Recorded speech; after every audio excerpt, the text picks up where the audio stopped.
வணக்கம் மக்களே! இப்ப நம்ம மணி பில்ல பத்தி பார்க்க போறோம். இது ஒரு சின்ன ஒரு ஷார்ட் வீடியோ தான். பெரிய வீடியோவா இருக்காது. நம்ம மணி பில் அப்படின்னு வரும்போதே, எத மணி பில்னு சொல்லலாம்? இந்த மணி பில்லுக்கு என்ன ப்ரொசீஜர் ஃபாலோ பண்ணுவாங்க? இந்த மணி பில்ல யார் இன்ட்ரோடியூஸ் பண்ணலாம்? யார் இதுதான் மணி பில் அப்படின்னு சொல்லி டிக்ளேர் பண்ணக்கூடிய அதிகாரம் யாருக்கு இருக்கு? அது மட்டும் இல்லாம, இது ஆர்டினரி பில்லேருந்து வேரி ஆகுறதுனால தான் இது மணி பில் அப்படின்னு நம்ம தனியாவே சொல்றோம். அப்ப என்ன ப்ரொசீஜர் ஃபாலோ பண்றாங்க? ஆர்டினரி பில்ல இல்லாத ப்ரொசீஜர் அப்படி என்ன ஃபாலோ பண்றாங்க? இப்படின்ற கேள்விலாம் இருக்கு. முதல்ல மணி பில் பார்த்தோம்னா, மணி பில் ஆர்டிகிள் 110ல கான்ஸ்டிடியூஷன்ல டிஃபைன் பண்ணிருக்காங்க. என்னன்னு டிஃபைன் பண்ணிருக்காங்கன்னா, ஒரு 6 விஷயம் சொல்றாங்க.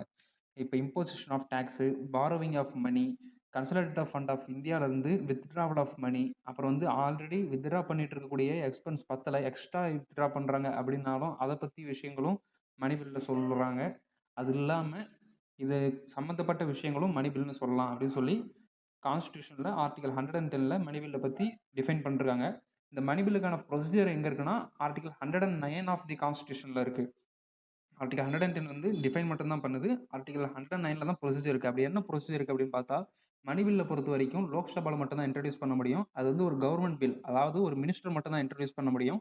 அது மட்டும் இல்லாம சாதாரணமான பில்லுக்கு லோக்சபா பாஸ் பண்ணதுக்கப்புறம் ராஜ்யசபா 6 மந்த் உள்ளார பாஸ் பண்ணணும். அப்படி பாஸ் பண்ணாம இருந்தாங்கன்னா, டெத்லாக் ஜாயிண்ட் சிட்டிங் வரும். அதுக்கான வேலையே இந்த மணி பில்லுல கிடையாது.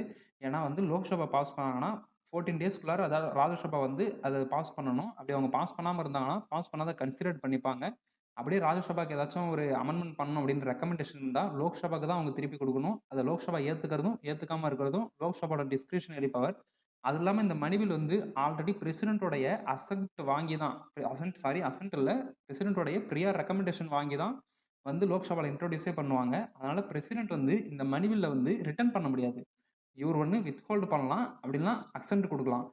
எப்ப வித்ஹோல்ட் பண்ணுவாங்கன்னா, ஆட்சி மாற்றம் நடந்து, போன ஆட்சியில இருந்த அரசு மணி பில் கொண்டு வந்தாங்கன்னா, அப்ப அவரு வித்ஹோல்ட் பண்ணுவாரு. மத்த நேரத்துல வித்ஹோல்ட் பண்ணா அந்த ஆட்சியே கவுந்துரும். இதுதான் மணி பில்ல பத்தின சின்ன கான்செப்ட். உங்களுக்கு 2 நிமிஷத்துக்குள்ளார இந்த வீடியோ புரிஞ்சிருக்கும்னு நெனைக்கிறேன். Thank you.